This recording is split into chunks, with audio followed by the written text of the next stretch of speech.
Okay, here we are. Whew. Season 22, Master I Mekk-Knight Crusadia. Yet again, let's go. This was a very, very hard climb. And that's why I didn't record this immediately, because I really just wanted to chill after reaching here. I actually got up to Master 3, I think, 4 days into the season, and then I D-ranked all the way back down to Master 5, playing a Go second deck, and I'll talk more about that in a bit. But yeah, so I wasted quite a bit of time, because I went up to Master 3, went down to Master 5, got stuck in Master 5 a bit, went to 4, dropped back down, and then finally made the switch to the current deck that I'm playing, which is already on masterduelmeta.com, and then I was able to climb up to Master 1. But it was not easy, even though I managed to do it with the new deck. So just to set your expectations, yeah, this was a very difficult season.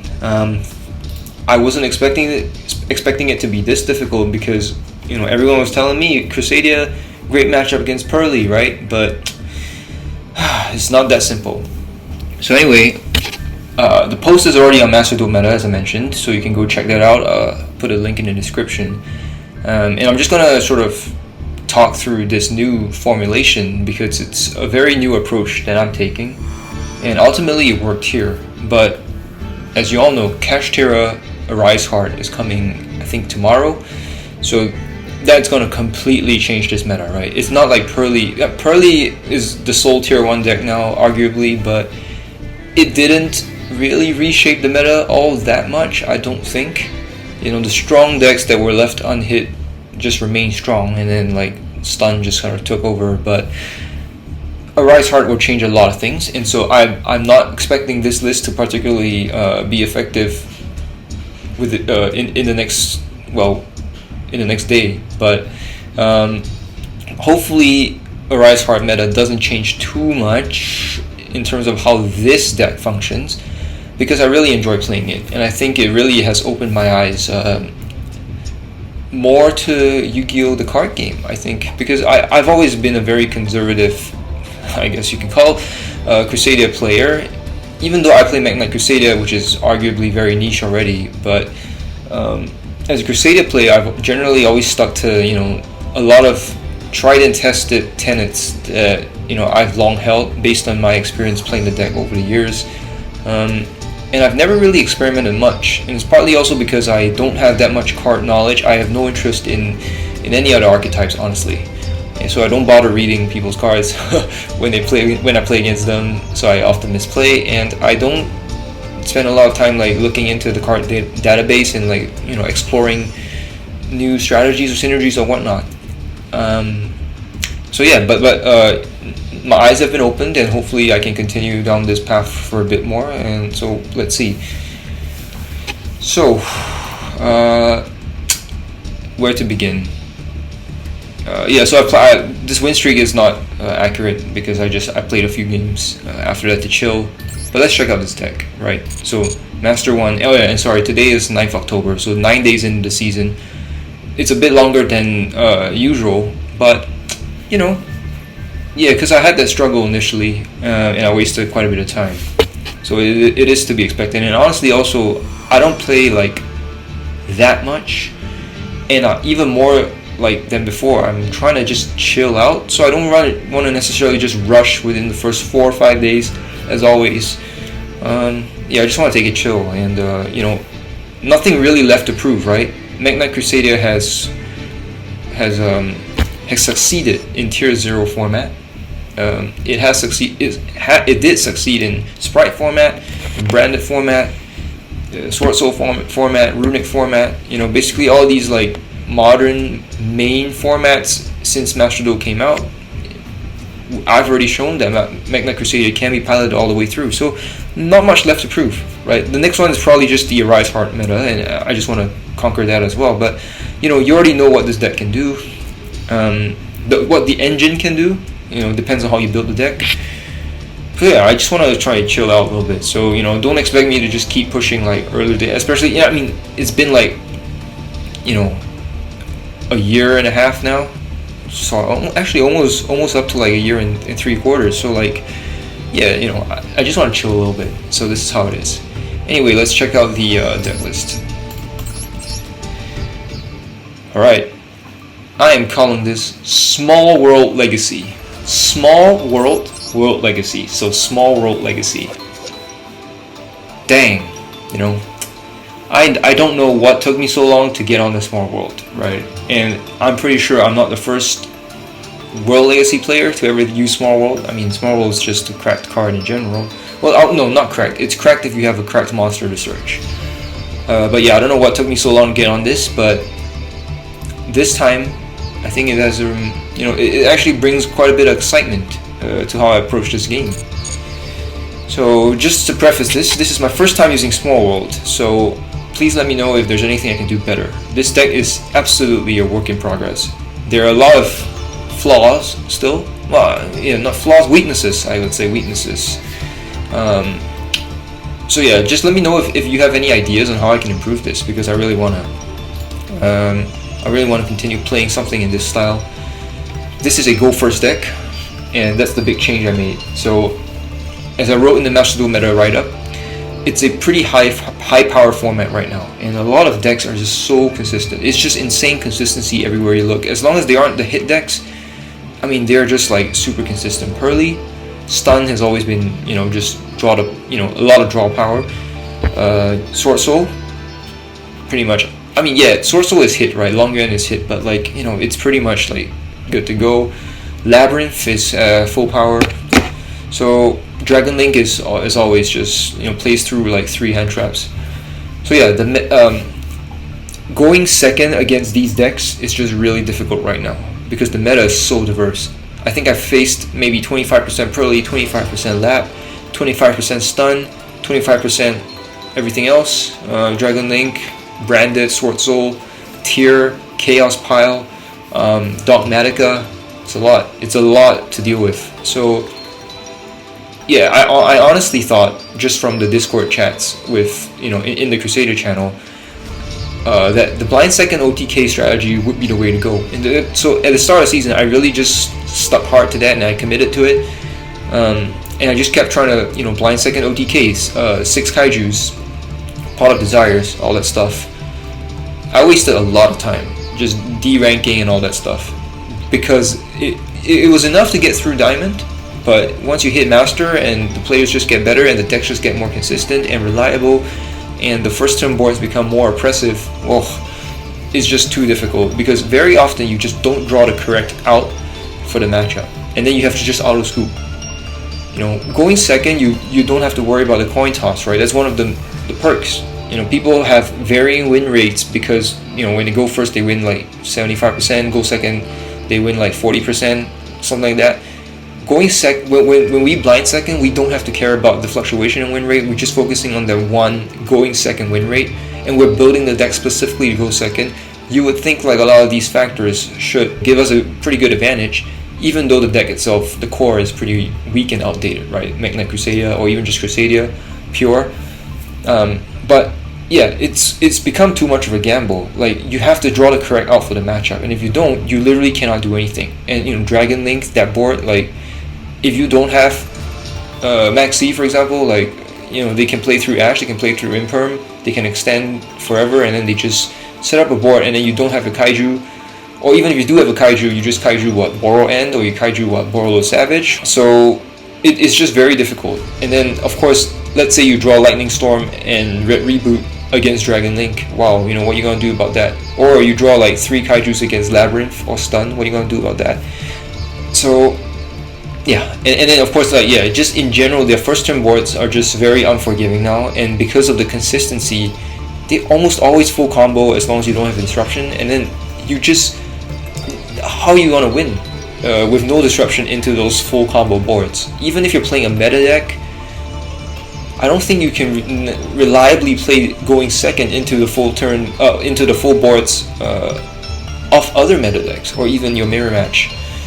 And also, more importantly, more crucially, why the OTK formulation really struggled for me is because Pearly itself isn't an easy OTK, because they have Sleepy Memory that prevents battle damage, and they often set up Assembled Nightingale, especially in Master rank. I don't know, like, some people were saying in the Discord that it's not that common, but for me, I just kept facing Assembled Nightingale, and then they detach for the that effect to prevent battle damage as well, and you can't destroy it as Emerald Nightingale. I mean, it's just really, really tough. So at least for this moment, for the next 1 or 2 days, while it's still Pearly meta and not a Rise Heart meta, I'm not a fan of the heavy Kaiju strategy, the heavy Kaiju Blind Second Crusadia OTK pure strategy, because the win condition is too narrow. I've already said this many times. And when you have deck diversity and you have to draw the correct out, you can draw the outs. You can draw Maxi against Flu, for example. Like, it just that pure deck has always been very narrow. It just doesn't solve enough game states to win consistently. I'm not saying it's a bad strategy, because obviously somebody, I can't remember the name, somebody reached Master 1 last season with pure Crusadia, pure Kaiju OTK Crusadia. But I think it was like in the second half of the month or something. So yeah, like the fact is, like, the skill level drops as time goes on, the decks become less consistent, less oppressive, all this stuff. Like, everything does drop a little bit. So it's definitely still possible to get Master 1 with pure OTK Crusadia. I'm not saying you can't. I'm just saying right now, and especially when I was climbing so early against those super competitive and sweaty players like myself, a sweaty player, it just wasn't cutting it. For a deck like Crusadia, we rely so heavily on non-engine outs, right? Unlike, for example, Sky Striker, you have to gamble on getting the right hand traps, the right board breakers. Sky Striker can search the exact board breaker they need, so that's the difference. So yeah, I think you just get too many unfavorable hands. Your win rates gonna just tank. It's not worth it. So what I did was try to go first instead. So what I did instead was to just go first. I just thought, well, if going second isn't working, I can't get the right outs, let me go first. So I went to my April list, and I think I have the videos. I do have the videos on this channel, which is the April World Legacy Survivor list. And that one was just, it was pre-Bestials, pre-Tier, pre-Ishizus. So it was very graveyard reliant. And so right now, obviously, you can't just lean on that same exact strategy just because Bestials are all around and stun and all that. They're playing a lot of graveyard hate. So I edited that deck list, and I put in, I think, like 3 Pot Desires and made it like 43 cards, just to have like the extra card draw and then try and extend a bit more. I think it was decent, and it did get me up to like 4, and then I just went down again. The problem was that there just wasn't enough room for counterplay options, I felt, and then I often wish that I opened a hand trap instead of Pot of Desires, when I lose the coin toss, right? That's a big thing. And yeah, even with Pot of Desires, sometimes you +1, but then you don't draw the board breaker, and then you just wish that the Pot of Desires was a hand trap in the first place, so that your opponent didn't get to set up their cracked board. So that approach was, I think it's still okay. Like, it has its potential, but there were definite issues, and there were definite drawbacks and limitations. So yeah, I was just not super convinced, and then I was just like, meandering around trying to find an answer, trying to find a solution. I honestly thought, oh man, like, this is gonna take me till the 3rd week or the 4th week to get to Master 1 at this rate. And then there was one game that I played against a Master I Mekk player, right? And this changed everything. I got annihilated by that Master I Mekk player. I went first with that Pot of Desires 43 card deck, and I had Astrum on board. That Master I Mekk player searched Thunder King the Lightning Strike Kaiju using Small World, and then Kaiju'd my Astrum, and then just went off because they had Circular in hand anyway, right? So obviously Circular is a cracked card, but the fact is, this entire deck was born because of that Master I Mekk player using Small World to search that Kaiju on my Astrum. That really just changed everything. I was like, whoa, wait, Small World was always used to increase the chances of getting to Circular, which is an absolute cracked card that needs to be hit. Oh, Master I Mekk is really annoying to play against. But the fact is, thank you to that Master I Mekk player for Kaijuing me with Small World, because after that I immediately went into the deck editor and I started to explore this spell, the infamous Monster Searcher. And at the start of every season, or at least even when I'm climbing, I like to go on Master Duel meta and filter by Master 1 list from this month, and I would just see like what's going on, what kind of text people are using. So I do sort of refer to those, and I did notice that Small World was being used a lot by flu players to make up for all of their consistency hits. So yeah, I mean, it's not that Small World suddenly trending. No, it's just a funny coincidence that this Mekk-Knight player kaiju'd me, and then like I saw like flu players using Small World, and I was like, yeah, maybe it's time to explore it. So then, yeah, I started trying to brainstorm a little bit and testing a little bit. I don't think Small World is particularly good in Pure Crusadia. I never have, because in Pure Crusadia, why are you even searching? You're searching a Crusadia to normal summon, or you're searching Maximus to get the OTK, or you're searching a Kaiju. That's all you can really do in the standard like OTK Kaiju Crusadia list, right? That's all you really do. Small World is not a spell for every deck, but it's definitely a spell for when you have a cracked monster, as I said, such as Circular, right? Or as I call it, Mekk-Knight Cheese Killer, because Mekk-Knight is just a cheese pseudo FTK deck, and Circular should not exist. But Girsu, our boy Girsu, who has recently been freed to 3, I think Girsu is definitely one of those cards that warrants Small World. And I think I'm not familiar at all with what Orcus players are doing, but I would imagine that wherever Orcus players are playing, some of them might be playing Girsu at 3. Orcus has a lot of great normal summons, right? So I don't think they are so hard on for Girsu, but those that do have Girsu and are playing them at 3, I don't know, maybe they're playing Small World to search Girsu. I don't know. I don't look at Orcus decks at all. I don't like the art style, and obviously they're antagonists, I only care about the World Legacy protagonist. So, but Girsu is definitely one of those cards that warrants Small World. Yes, it's so good. It's just incredible advantage. It grants you value and resource that Mekk-Knights and Crusadias, well, actually Mekk-Knights no, but Crusadias natively don't have. They don't have that kind of resource game. They don't have that kind of card advantage. They don't have a normal summon that just pluses. Girsu and Small World seem like a match made in heaven. So anyway, other sort of synergies within this deck. Small World, Mekk-Knights, because Girsu's a dark, and Blue Sky and Purple Nightfall and Indigo and all that, they're light. The light typing really plays well with hand traps such as Valor, such as Nibiru. I'm not playing Nibiru here because stun and lab and all that stuff is still everywhere. But I imagine in 2 days, triple Nibiru might not be out of the question, and so in that case, Nibiru is also a great Small World bridge within any deck with Mekk-Knights because of the typing and all that stuff and the levels and all that stuff. And I'm definitely not a Small World expert at all. Alright, I'm gonna show you the tool that I use to build this deck later. But the fact is, like, when you play Small World especially with like Mekk-Knights, it's similar to Mekk, where you benefit from playing more hand traps as well, more diverse hand traps as well, because you get all these bridge options. Droll, Valor. Again, I'll show you the Small World network map later on, but yeah.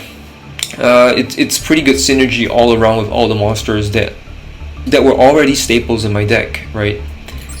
And here's the other important thing: Jizukiru, the star-destroying kaiju. So I said, like, the Mekk player kaiju me with Thunder King, right? Thunder King, the lightning strike kaiju. I've always used Jizukiru. Jizukiru has always been one of my favorites. Maybe it's the art style. It reminds me of a Super Robot Wars enemy. And it was the first kaiju I bought in real life as well, so I always played it. From a more practical standpoint, obviously the high attack power, 3300, is the highest attack alongside Thunder King, right? That's why I play it as well, because when you play Crusadia, you want the highest attack kaiju, and because if you kaiju, let's say, one of their threats, and you have Equimax pointing to this kaiju, which has the highest attack power, and then they have another monster in attack position, you're getting that 3300 attack boost to attack that monster with. And so you actually get to use the extra attack. So that's why I always play like the highest attack kaiju, and Jizukiru has always been the one I played.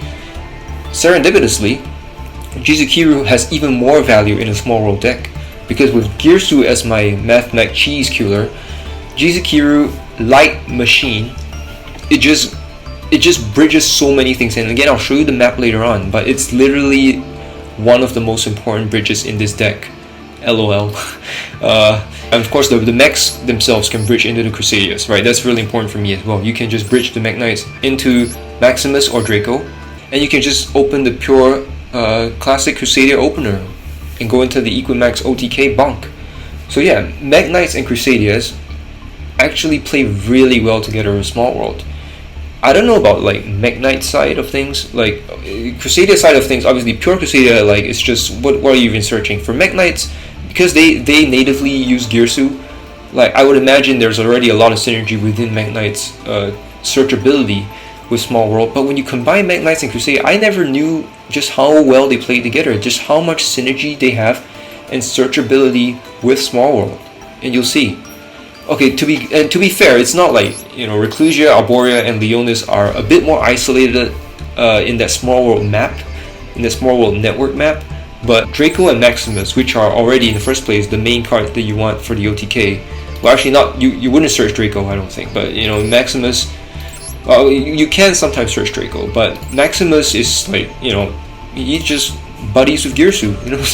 So yeah, Small World Legacy has natural synergies that I never knew existed, and it's something that I want to continue exploring. But yeah, so yeah, overall I think the deck feels a lot more consistent, cohesive, and flexible because of Small World. And there will be replays. I'll just slowly upload them. I need to look at them and title them and all that stuff. But yeah, you'll see how Small World like solves some game states and how it's just a great consistency boost. It really just makes Girsu so much more accessible, just like how Mech gets circular every single time. Like now with Small World, I feel like I'm getting Girsu like way too often. So it's great, it's wonderful. And yeah, another really good advantage that's really specific to Crusadia. You know how I mentioned like you play 6 kaijus and you just like draw 3 against Labyrinth? That's not gonna happen anymore. Now I'm no longer burdened by having to play even multiple, like, you know, historically I've never played more than 3 or 4 kaijus ever in a Mekk-Knight Crusadia deck, and when I played pure Crusadia I went up to 6 and that was it. There's advice out there that's like play up to 9 kaijus. I'm like, what? How? You know, the deck is gonna be so lopsided, you know, it's crazy. And kaijus are really, they're not bricks, but they're just so low value once you draw multiple in hand. So this Small World list eliminates that problem, because now you only play 1 kaiju. And it just so happens that Jizukiru is the perfect kaiju for a Mekk-Knight Crusadia deck because of the searchability, because of how it Small World links into all the other power cards that you need for your combo. It's just crazy. It's just insane how flexible and consistent Small World makes the deck. Now, of course, I'm not saying this list is great at all. Okay, I might even, you know, the spell lineup could definitely change. You know, I'll talk more about it in detail. But what I'm saying is, wow, you should really try playing Small World if you're playing Mekk-Knight Crusadia. Like the searchability within the archetypes, within this mix of archetypes, naturally, is quite something. Very surprising. So yeah, you know, you can tell I'm really excited. So now I play 1 kaiju, and just like the Mech player, I can literally just search the kaiju on demand instead of just like opening 2 or 3 or 4, or opening the kaiju against like a deck that doesn't care about the kaiju. Small World is just like, do you want the kaiju? Okay, then go fetch it. You know, otherwise no. But of course, normally you don't want to spend that Small World search on a kaiju or like, let's say I don't know, like a Crusadia or something, because it's a -1. It is a -1, and that's why Small World plays best with monsters that are pluses, naturally plus. So Girsu, circular, that kind of stuff, right? The replays will show, of course, that you should not shy away from just using Small World to grab exactly what you need, if that is the final piece for you to close out the game, or for you to just set up the board that can win the game. So yeah, you can just go crazy with Small World. It's so fun, and I think there's a lot of potential in this, and yeah, I just can't stress enough just how cool it is that I can just play 1 kaiju now. It's like all of the classic burdens of Crusadia having to play 6 kaijus they're just gone. It's really cool. Okay, enough waxing lyrical about Small World. So this is basically the same strategy as the World Legacy Survivor deck. You go first, you try to turbo lib, and you do that by either a Crusadia and World Legacy Succession, so I play 3 of this, or if you're lucky enough to have Girsu or Small World, you prioritize normal summoning Girsu, and then you go into lib, Morningstar, whatever, and then you basically just want to set up World Legacy Secret, or if possible, Lip pointing to IP Masquerena and World Legacy Secret set, so you get that bounce with Lip, potentially going into Unicorn for the double bounce if you hold a card in hand, and you also have World Legacy Secret with the Indigo double negate. So that's the general board. You'll notice the big change here is that Crusadia Vanguard is gone, because yeah, I mean, like I said before, going second right now is just so punishing and depressing. I drew Crusadia Vanguard way too often going second, and it's just a dead card in hand. And of course, when you draw Crusadia Vanguard with a Mekk-Knight opener hand, that card's also dead. So that card just remains dead. So consistency, value, all that stuff does drop with Vanguard, even though I absolutely love the art. I really wish I didn't have to drop it, but Konami, please give us a card with a similar art that can actually be used in the modern era. So Vanguard's gone. Power is in because it's a spell, it's a quick play spell. If you have a Crusadia opener, this protects the Crusadia line. You can protect Magius from Imperm, for example, or you can save it all the way up and go into Equimax and then protect Equimax or something like that. Like, power is great. If they try and bounce your normal summon, for example, you can power on the normal summon, let's say Arborea, and then you can still protect your combo. So there's actual value to Crusadia Power going second. So that's why I swapped the Vanguard out for Power. Going first, of course, when what Vanguard had was the Vanguard tribute a Crusadia, a special summon Reclusia, and get the Reclusia pop, right? Reclusia's second effect, the pop, right? This is what Vanguard used to do. So your ceiling does drop a bit for your go first board, your first turn board, but I think the flexibility and just general consistency granted by Crusadia Power is a bit more worth it. It is quite a bit more worth it than Vanguard. So that's why I switched to this.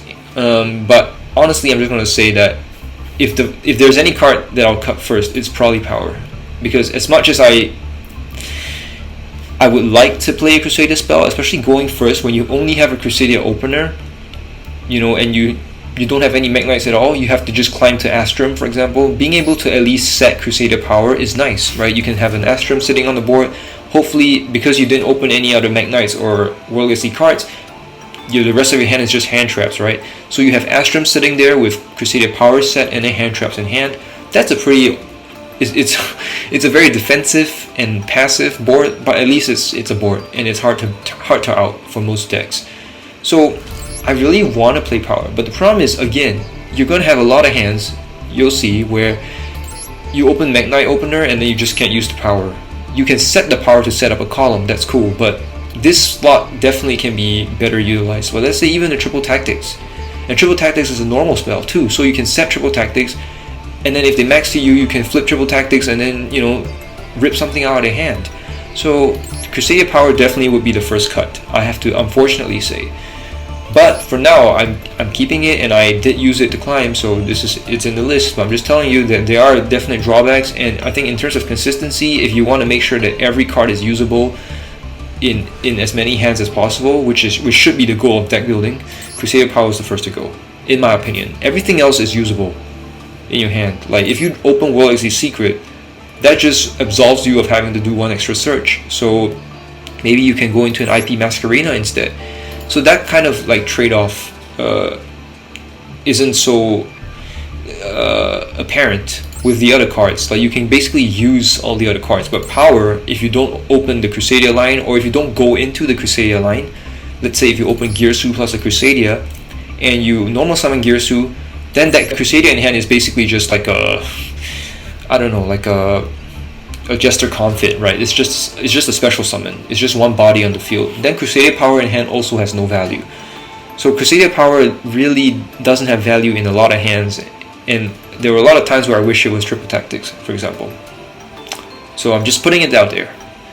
Next season, if I'm still playing this list, I don't think Crusadia Power will be in it. Unfortunately, I want to use the Crusadia spells, but Konami, give us something to work with. Oh, okay, so if you go to the Crusadia line, if you have no choice but to go to the Crusadia line and you set Power under Astrum, then you want to survive that turn, and then hopefully you have follow-up plays.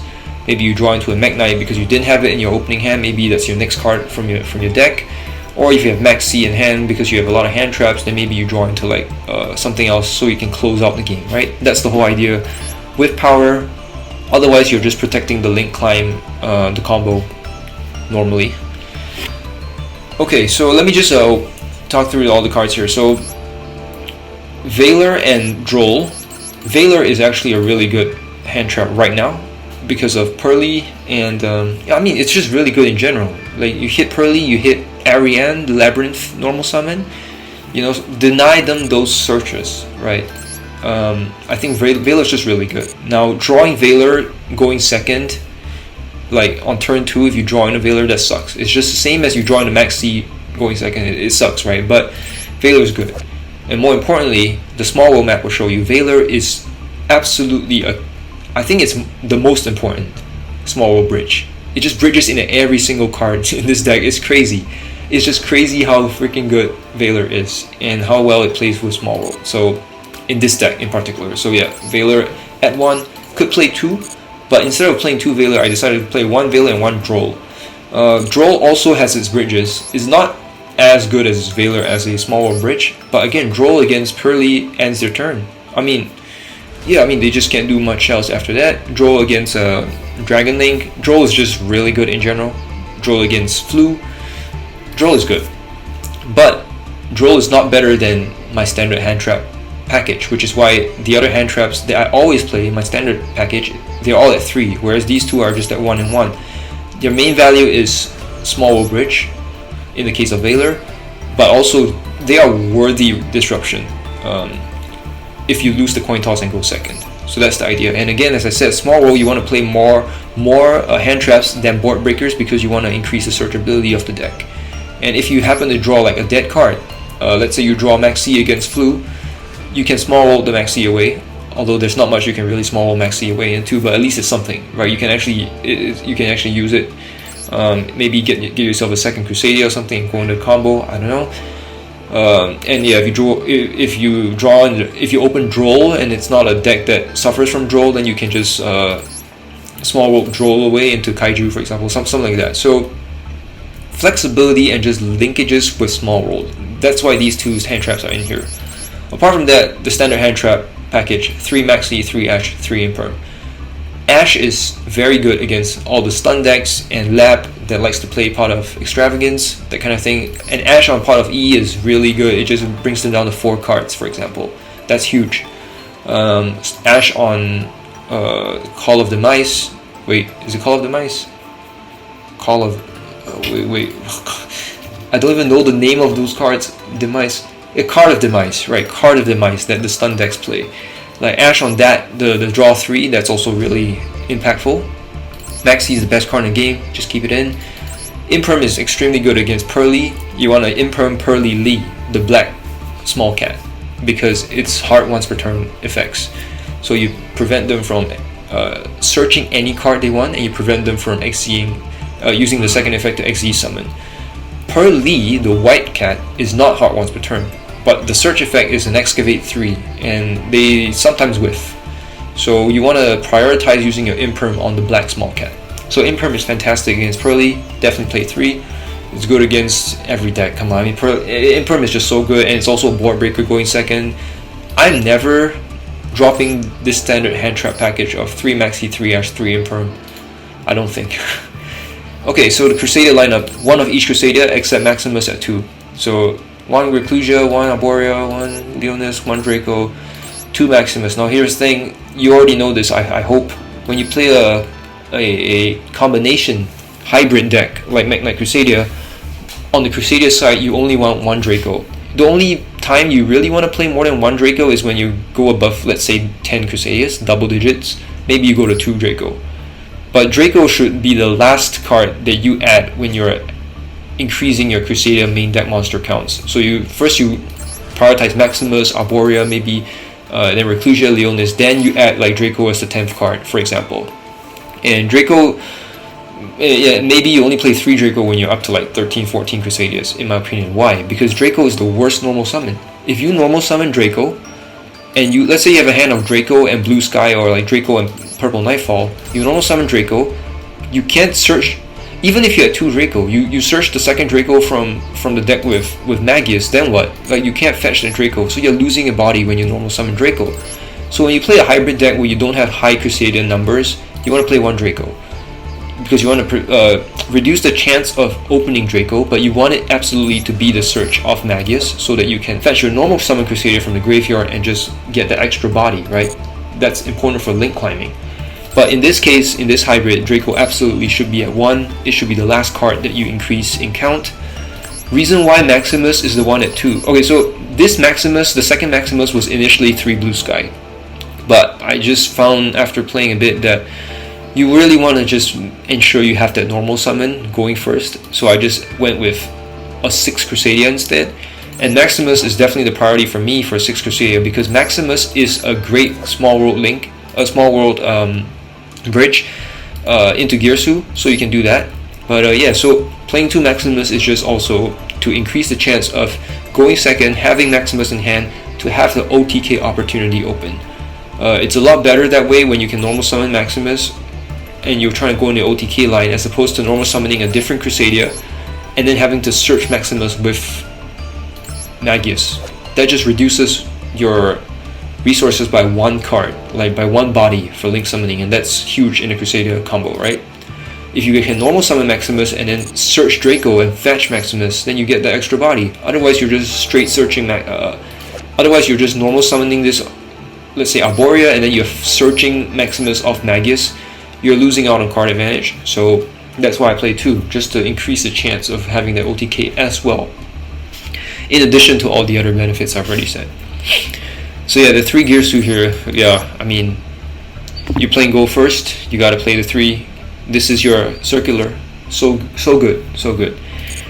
I had 3 blue skies, I said. No, I played 2 because honestly, blue sky is not the key. He's the world hero, or it is the world hero, but purple nightfall is the key, right? Purple nightfall at 3, blue sky at 2, and indigo at 1. That's my package, I think, right now for going first. Increasing the chances of opening blue sky is not a bad thing, because if you have Girsu and blue sky, that's great. You can use blue sky to search off the token. But when you don't have Girsu and you just have blue sky, you can't get to indigo if you have like a Crusadia and blue sky. That's the problem. Whereas if you had a Crusadia and indigo itself, or Crusadia and purple nightfall itself, then you can get indigo into the grave, and then hopefully you had like succession, or you have like a World Legacy secret or something in hand already, and then you can set up the indigo and secret play. If you have blue sky going first and you don't open Girsu, you can't get to indigo. So that's why it's not as valuable going first, I don't think. But there's still a very good case for playing 3 off, because when you lose the coin toss and go second, having blue sky and purple nightfall in your hand, like that's 2 special summons that you can bait out negations with before you commit your normal summon. So that's really good about like blue sky. Indigo doesn't have that effect, right? You special summon indigo, they're not going to negate indigo. You special summon blue sky and purple nightfall, they'll try and crash down hard on both, because they are the searchers. And again, blue sky, like if you lose the coin toss, go second, they don't know you're playing Mekk-Knights. They set up the column, they set up 2 cards in the same column, you draw 2 off blue sky. It's amazing. It's just that because I'm going first, that's why I feel like I prioritize the extra normal summon over the 3rd blue sky. But I'm not super set on this either, so we'll see how it goes. World Crown. So I definitely prefer World Crown to World Chalice or World Armor. Mekk-Knights obviously play World Armor, because World Armor makes Girsu a 1 card link 3. Because you go Girsu into Lib, set Succession, summon World Armor. Now you have a link 3 on the board that you can link into, and you can still set a World Legacy card with World Armor, so you set a Secret. Sorry, no, I think you add with World Armor. But yeah, the point is you can still access Secret and you have that link 3 on the board. When you don't play World Armor, Lib is Girsu is just a link 2, right? It goes in the Lib. But it's still a 1 card link 2, it's still insane value, so I'm not going to be too greedy about it, because the fact is, there are a lot of hands where, when I was playing World Armor, testing with World Armor, I would draw Crusadia and World Armor. You can't do anything with that. But World Crown is an honorary Crusadia. It's always been played in Crusadia decks. I'm not sure why, to be honest, but yeah, because you draw it, you can special summon straight into Magus's link zone. So it's not a brick when you have the Crusadia opener, and it's not a brick if you have Girsu and World Crown. You can just special summon World Crown. So World Armor is not so flexible, and so it does reduce consistency. World Armor increases the ceiling but reduces consistency. World Crown is just great. Like it's never a dead card unless you have no starters, but then you're already dead. But if you have a starter plus World Crown, it's great. You can just special summon for free. And World Crown has a second effect. When a monster on the field that was special summoned from the extra deck activates its effect, you can tribute this card, negate activation, and destroy it. So against Math-Mech, for example, that likes to summon Heat Soul, sometimes they don't go in the transcode and they have Heat Soul in the extra monster zone, you can special summon World Crown as your first move straight under Heat Soul, and then all of a sudden you have them, you know, by the neck, because if they flip Super Factorial and get Laplacian on the board, Laplacian's effect can be negated by World Crown. Then Laplacian will have to spend its negate to destroy World Crown. So you still lose the hand rip cards because Laplacian is a freaking cheesy card, but you get rid of that negate. So World Crown is really handy in general. So I'm playing it here. And anyway, you know, the Crusadia line itself kind of makes up for the extra body that is granted by the World Armor line. Because what happens is, with Small World, and there will be a replay of this, if you normal summon a non-Draco Crusadia, let's just say Maximus. Maximus, Succession. Maximus into Magius, Succession, get Maximus under Magius, fetch Draco, right? Now Succession's in the grave, so you can go in the lip. So you go in the lip, and then you still have Draco in hand. You can use Draco and fetch Maximus back from the grave. Then you can use Small World, if you have it in your hand, and change Maximus into a Mekk-Knight, like Purple Nightfall or something. And then you can go into Indigo, and then you can special summon Indigo below Lip. So Lip's link zone is occupied by Draco, and then Link's vertical column is still empty, right? So Lip can set World Legacy Secret, form that column, you special summon Indigo under Lip, and then Indigo plus Draco into IP Masquerena. And suddenly you have that double Indigo negate plus IP Masquerena being able to, you know, link off Lip on your opponent's turn into Unicorn or into Astrum. That's either 1 bounce or 2 bounces. That's a potential of 4 disruptions. That's really good. So there will be a replay of the exact combo, so you'll see. I think it'll be the first replay I upload because that's a really cool interaction that is only possible because of Small World. So yeah, that's cool. So because of, you know, being able to make up for that with that link, with that line, even though it does require a Small World, I'm okay with just giving up that extra ceiling granted by World Armor and just play World Crown, because the consistency boost is just so important. Crusadia plus World Crown is combo. Crusadia plus World Armor is not combo. It's potentially just you normal summon the Crusadia and then you end your turn because you bricked on everything else. So yeah, consistency is really important. Yeah, then we played this one Jizukiru, as I said before. It's a great Small World search. Small World bridge and also Small World search. The triple succession here, as I mentioned, is because you want to maximize the chances of getting into Lib, because Lib is really the core of the deck. If you can't get a Lib, at least go into Morningstar if you have the Mekk-Knights. But otherwise, like if you don't have Mekk-Knights and you just have Crusadia and World Legacy Succession, you can still go into Lib and maybe set like World Legacy's Memory, for example. And yeah, you know, Succession at 3 is just to maximize the odds of getting to Lib, but also to give some sustain. Because if the game drags on, then at least you can summon Lib again, and you can set another Succession, and then you can special summon something from the grave. Let's say they somehow got rid of your Astrum, sent your Astrum to the grave, you can World Legacy Succession and special summon Astrum below Lib again. So like having that extra sustain is quite valuable, but the main reason why I play 3 is just to increase the chance of opening it, because it's a great spell. And because we're playing Lib, it's a World Legacy deck, even better. In pure Crusadia, World Legacy Succession, I don't really see why you would play it, but here, absolutely. And oh yeah, I forgot, like, so we're talking about sustain, right? So the other World Legacy card is World Chalice, right? I'm not playing World Chalice just because the main benefit of World Chalice in the past was turn 3, you get to banish it from the graveyard and search a World Legacy card. We're not playing that many World Legacy cards here anymore, so that benefit isn't great. Of course, you can still search like Succession, but the main thing is, again, it's a brick compared to World Crown, and also it's kind of slow. And World Chalice only sends an extra deck monster to the grave when summoned. If a monster is special summoned from the extra deck, you can tribute this card and send it to graveyard. It doesn't negate So World Crown actually has a negate, right? So that's why I think World Crown is just the best fit for this deck. So that's why. Yeah, triple small world obviously, because this is a small world list. This is a small world deck. Deck is built around small world. Double caught by and one cross out. Maxi Imperm, very impactful against this deck, especially Imperm. Imperm on Girsu ends your turn, and it happens to me a lot. It still does, and that's a weakness of this deck. It's that going first, you are really reliant on that normal summon resolving. Going second, you can bait with the special summon Mekk-Knights first, like Purple Nightfall, Blue Sky, as I historically have, and then bait out all the negations and then commit the normal summon and go into the Crusadia line for the OTK, for example, or going to Girsu, the Link Climb. You can do that going second because they set up columns for you. When you go first, it's all about your normal summon and that's it. So it's kind of like Sword Soul normal summoning Mo Yi. If they don't have Long Yuan in hand, like, they just pass, right? In this case, we don't have a Long Yuan. Imperm on Girsu is, yeah, it's just turn ender. So I think crossout's really important, but it really doesn't show up enough anyway to protect me enough, so it kind of sucks in that sense, but better have it than not, I think.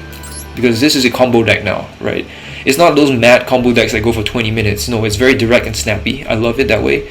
But because it's a combo deck, I think crossout and double caught by are pretty much good options. I wouldn't say non-negotiable, but I think they really help you win games that otherwise hand traps would just completely destroy you in. Power I already talked about. I think it's the first card to go, unfortunately. Oh man, I want a Crusadia spell so bad that I can actually use. Like, the art's amazing. Okay, play one memory and one secret. This is pretty much standard. There's a case to be made for playing 3 memory instead of like 3 succession actually, but that leans more into the Mekk-Knight line, and it also locks out like Lib anyway, so I'm not so keen on that, considering this whole deck essentially functions to turbo Lib, right? It's a Lib turbo deck, and more often than not, I find myself having to go into Morningstar because, let's say, if I don't open like a World Legacy succession, for example, so I can't get a World Legacy card into the grave, so I have to go Morningstar, and I'm not playing enough World Legacy cards to make Lib super consistent. But the hope is that with Small World and Girsu, like, you know, you're increasing your odds of getting to Lib. So, but yeah, so because this is a Lib turbo deck, I'm not so keen on playing 3 memory. But if you're playing like pure Mekk-Knight deck, then of course you play 3 memory. But I'm not. I'm a Crusadia main. Okay, so that's the whole main deck. Oh man, should I have gone through all of that? Sorry, I think it's taking so long. Anyway, extra deck. And apologies if I'm rambling. Like, I'm just trying to make sure I'm really thorough because this is a new approach that I'm taking. The deck list itself doesn't look that different from my older deck list at all, right? It's pretty much the same core and structure, except for Small World being at 3. But I'm trying to explain like my thinking behind all of these. So yeah, and the extra deck pretty much the same. Double Magus because of the Kashtira nowadays. Elmirage, because again, you're going first, then normal summon is so important. Quite a few times, I've had to normal summon, let's say, Droll or Valor to set up a column because I didn't get Girsu or Crusadia. So, but yeah, being able to normal summon hand trap, go to Elmirage, special summon Purple Nightfall, you can still pop off a little bit. Not really pop off, but you can at least set up a play. So Elmirage is important. Regulex and Spatha. Regulex is the search power, and also sometimes for the OTK, it does come up. Right, you can special summon Maximus below Regulex and have the OTK still, especially if you manage to get Kaiju above Regulex, for example, and they have another monster that you can attack in attack position. Yeah, Regulex is good. Regulex is still good.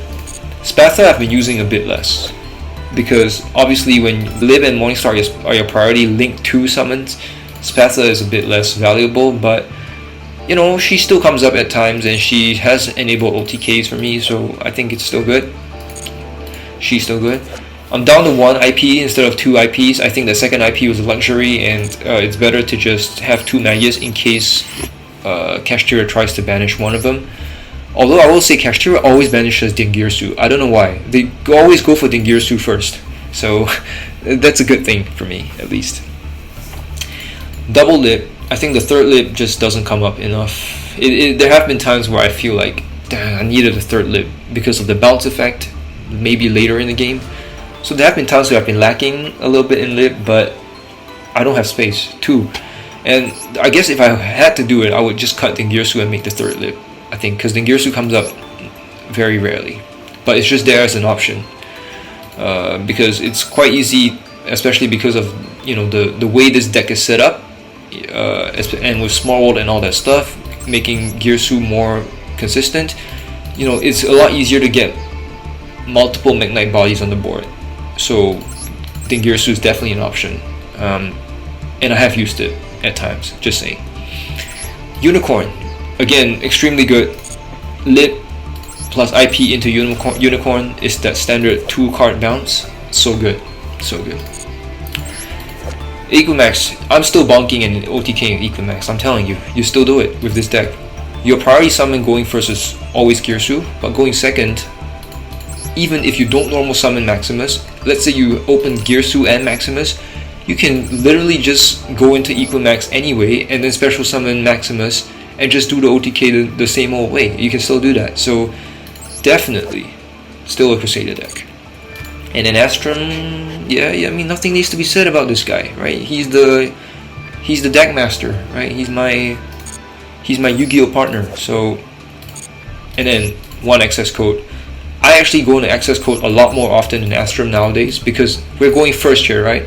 So we go first. We don't always like go into Astrum, and then let's say they do some stuff on turn 2 and then they don't kill me. On turn 3, I can go into access code and destroy like their setback row and all that stuff. And also, like, if I lose the coin toss, I don't have Harpy Feather Duster, I don't have Lightning Storm, all of that anymore. Access code is like my main source of like just board clearing. Well, I wouldn't say main, but it's a lot more important as a source of board clearing as compared to before. Obviously, Lip and Unicorn are still like the more commonly used forms of board clearing for me because they're lower link level. So you see them more often, but there are a lot of times where I go into access code to clear the board, and he's sitting there at 5300 off Equimax, and you know, obviously if you get into a game state where you can have a 5300 access code in your extra monster zone and you're destroying the cards that they have set on the board, they're probably already like way back in card advantage, and then whatever they draw into, unless they get full combo, like they can't really out a 5300 access code talker, so you just go and win from there. So still very good, and arguably even more important now because I no longer have the board breakers that I used to have. So yeah, this is the whole list, and the replays will come, and yeah, I think the next part here, I'm just gonna cut this part and just go into the small world network map so I can show you how well this deck plays together with small world. It's like Mekk-Knight Crusadia almost were made to play well with small world. You'll see what I mean. So yeah, hopefully this list explains enough, and you know, if you have any questions, ask me. I've been talking for 40 minutes, 50 minutes straight, so I am running out of breath. So I'm gonna take a short break and then cut to the network map. Okay, here we are. Network map. This is the small world network map that was created by this Chad Numeron player on Master Duel meta called XXIL. So shout out to you for coming out with this brilliant page for visualizing small world bridges. So this is the site that I use to build this deck basically. You can see all the linkages here, but just let me show you real quick how to use this. So like, yeah, if you click on this, okay, so what's going on? Okay, wait. Yo, okay. Okay, sorry. So, the changes are saved to the URL, so you can easily share this. And I have already shared this link on the Master Duel meta page, but I think I'll also put this in the description so you can click on it easily. Basically, the URL is holding all the information for which cards you have in this network. So the nodes are like part of the URL itself. So it's very easy to sort of just share this with people, and so I think it's a great resource, and definitely use this if you're trying to build a deck with small world. It's so cool. And then you can just like drag it to the bottom right to delete the node. Okay, so you see it here. And then the top left here, you can just add cards. So, you know, I don't know, like, what should I add? Okay, let's say DD Crow, since it's a common hand trap. You add DD Crow and it just shows up right here, right? Very cool. So DD Crow is added to this map, and you can see how you just add cards to this map. So let's say I add Ghost Bell. Ghost Bell is another hand trap, and Ghost Bell shows up here. So deck is what am I saying? Deck? No. So this web page is so cool because it just lets you visualize and immediately see where the small world linkages are. Immediately see where cards don't have as much value using small world, and then you can just grab them and go delete them, put them in the bottom right, and it just gets deleted. And the second card I added was DD Crow. Delete that. Okay, so cool. So this is how you use the website. Super easy. Just search whatever card you want. Just click on the top left and just type in the name. Fantastic. Well done. Thanks for creating this page, XXIL. Invaluable resource. Okay, cool. So this is my deck, the list that I just showed you, and you can see this network. Immediately you see that Maxi is not really a good card to small world with. All it can really get you is basically Reclusia or Arborea, right? What this means is, okay, so in case you didn't know how small world works, if you have small world in your hand and you have Maxi in your hand, you're going to review Maxi with small world, then you have to choose a bridge. So then you go one node down from Maxi, and then immediately you can see the only bridge that Maxi has in this entire list is actually Leonis. So you'll have to review Leonis in your deck. Then, after reviewing Leonis, you can add to your hand anything that Leonis branches out to. So Arborea, Reclusia, or Ash, right? Actually, there is very good reason to small roll Maxi into Leonis into Ash, and that's when you're playing against Labyrinth. And I've actually done this a few times where I open, let's say, 2 Maxi, or even if I just open 1 Maxi, like, it's sometimes worth it.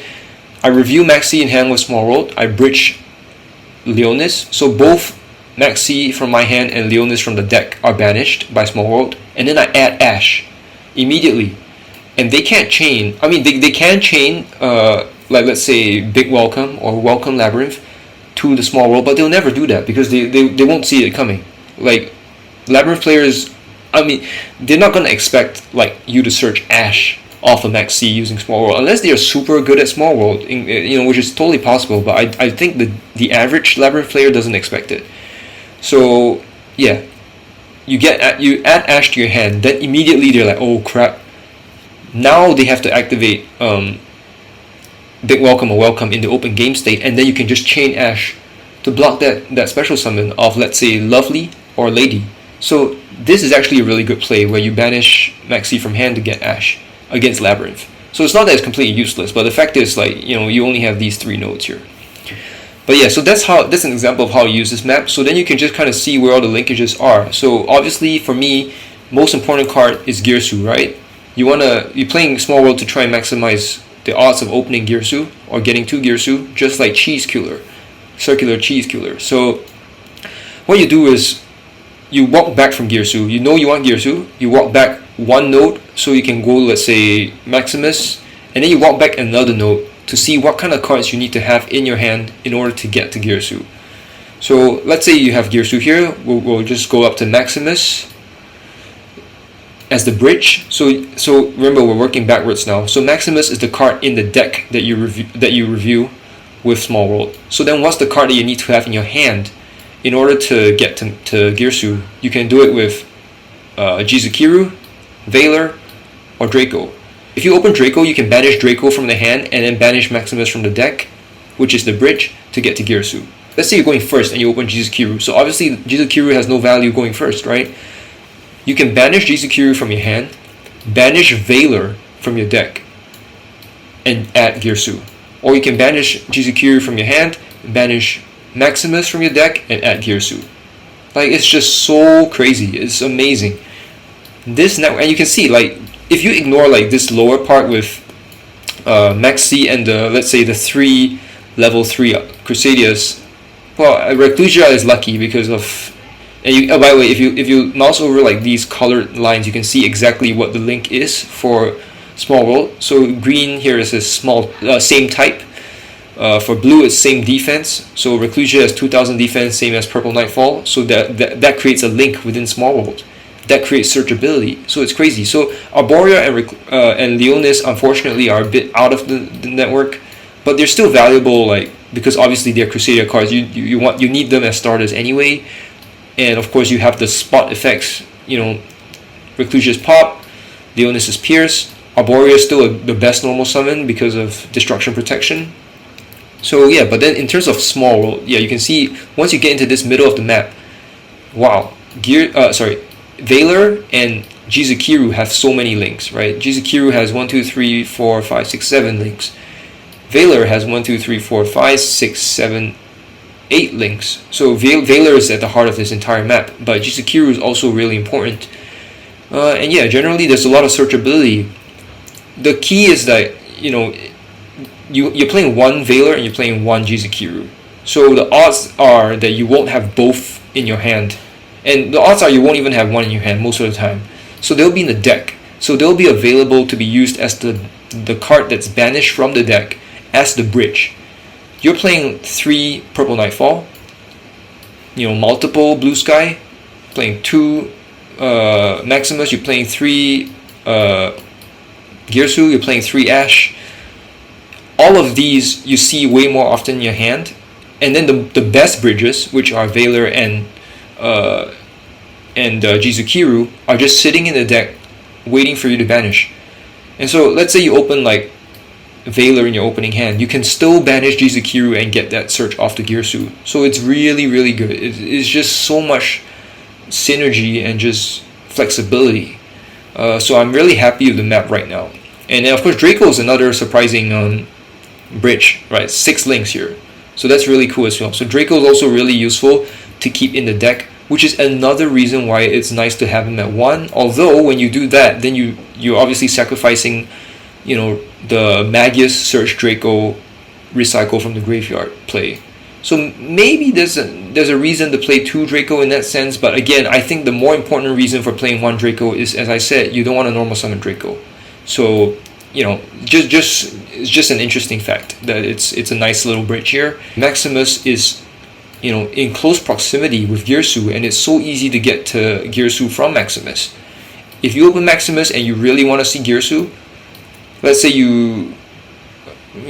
let's say you open like Maximus and Indigo, for example, then you want to just go into Girsu and use the Mekk-Knight line instead, because you could go Maximus and Indigo into like Morningstar or stuff, but then you're not getting much value out of that play if you don't have access to Lib. Whereas if you just choose to banish Maximus from your hand and go to Girsu, then you have Girsu and Indigo. That sets up a way better board. So that's another reason to play Maximus at 2, right? Like, just the searchability with Girsu is great. You can banish Valor, you can banish Draco to get to Girsu. It's quite easy. So, and again, like, also, as I said, Maximus for the OTK, like, it's just good to have 2 of.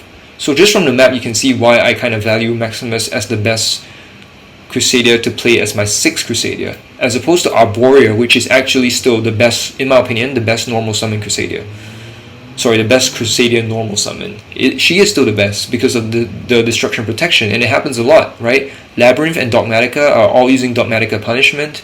So if you can normal summon Arborea and then hopefully they wait for you to go into Magus, you can protect Magus with Arborea and Grave. So Arborea is still the best normal summon, but it's just because Arborea is so far away from Girsu, who is the main reason why I'm playing Small World, that I just prioritize Maximus as the 6th card instead of Arborea as the 6th card, as the 6th Crusadia card. So that's the idea. What else is there to say? So yeah, again, you can get to, let's say you open Girsu and Maximus, and you wanna commit hard to the Mekk-Knight line. You can normal summon Girsu and set up whatever, banish Maximus from your hand, banish Jizukiru from the deck to get Blue Sky, or banish Valor from the deck to get Purple Nightfall. See, you can do all these things. So it's so easy to reach like the Mekk-Knights using Maximus as well. Arborea, of course, you can do the same. Arborea can get to Purple Nightfall. if you have Girsu in hand and Arborea in hand, normal summon Girsu, set up Lib, whatever, banish Arborea from hand, banish Reclusia from deck, get Purple Nightfall. It's so easy. It's just crazy. World Crown is also a very nice bridge. And even also if you have in hand, although I would never really banish World Crown from hand, I would rather just discard with Morning Star if I can. But yeah, just the searchability, you can, if you have World Crown in hand and no starter, you can banish World Crown from hand, banish Draco from deck, and get Girsu. It's just wow, So yeah. The link will be in the description. You can play around with this site, you can add cards, you can delete cards, and you can just see how all these linkages work, and you can try and improve your own deck, or even give me some recommendations for good cards that I can add to this small world network, and then maybe I can consider finding a place for that. And then Droll is, as I mentioned, it's just a good bridge, because again, you can see it's only one node away from, let's say, Purple Nightfall, and it's next to Girsu, so you can see you can just banish Draco and get Girsu using Droll. So there's a lot of flexibility with Droll as well. Remember, it's all about getting to Girsu for the most part, or searching up the kaiju just like the Math-Mech player did to me, right? So as long as you have a lot of links, I think it's a good network map. So let's just say I want to add Kashtira Fenrir is another great card you can consider. Obviously, we all know Fenrir is cracked and needs to be limited or banned. But when you play a Go First deck and you can just special summon Fenrir first. Now Fenrir being on the board does clash a bit with Girsu's, because it prevents Girsu's token effect, which then reduces the value of Girsu as a normal summon. But Fenrir itself, with that banish effect, is just crazy, right? So if you add Fenrir to this deck, let's see what happens. Look, 5 links. And Fenrir, look, if you have remember I was saying Maxi was kind of disconnected from the map. Now you play 2 Fenrir in the deck, and you open Maxi, you can banish Maxi from hand, banish Fenrir from deck, and you can get Purple Nightfall. You can't get to Girsu, unfortunately, but Purple Nightfall off Fenrir, off a Maxi in hand, that's pretty big, actually. So wow, this link actually fills a bit of a gap, and suddenly you can see the shape of this network has completely changed. Maxi is no longer disconnected. Maxi is bridged into this network by Fenrir, which is in itself a fantastic card. So yeah, maybe consider that. I myself have avoided Fenrir. I knew about this connection. I knew Fenrir was a good bridge. I didn't realize it had the Maxi connection, but I avoided playing Fenrir because it's so ugly, and I hate just antagonist cards. I hate Kashtira. It's just really ugly. And villainous. So I'm not playing Fenrir, but wow, just look at this connection and what it does to this map. The shape becomes more congruent, so you can consider that, absolutely. Any way of getting more readily to Girsu or even Purple Nightfall, especially going second when you can just search out Purple Nightfall, it's great. Or more importantly, searching out Jizukiru. I think these are the 3 main searches: Girsu, Purple, Jizukiru, and then the 4th most important search I think is Maximus, because let's say you somehow clear the board, you clear the way, you set up Equimax, you just need that Maximus to OTK, well, here you are, you can definitely get to Maximus. And yeah, you can see if you had Maxi in the Fenrir into Maximus for game, definitely an option. So yeah, very cool stuff, and you should explore, and I'm sure this is just the beginning. I know my map is already pretty decent, right? It's got a lot of linkages already, the synergy is there, it's cool. Maxi being disconnected in my map is a bit sad, but overall it works great. But I'm sure that there's a way to improve this, or even just improve the list in general. So if you do have any ideas, just let me know. But yeah, hopefully this was informative, and cool.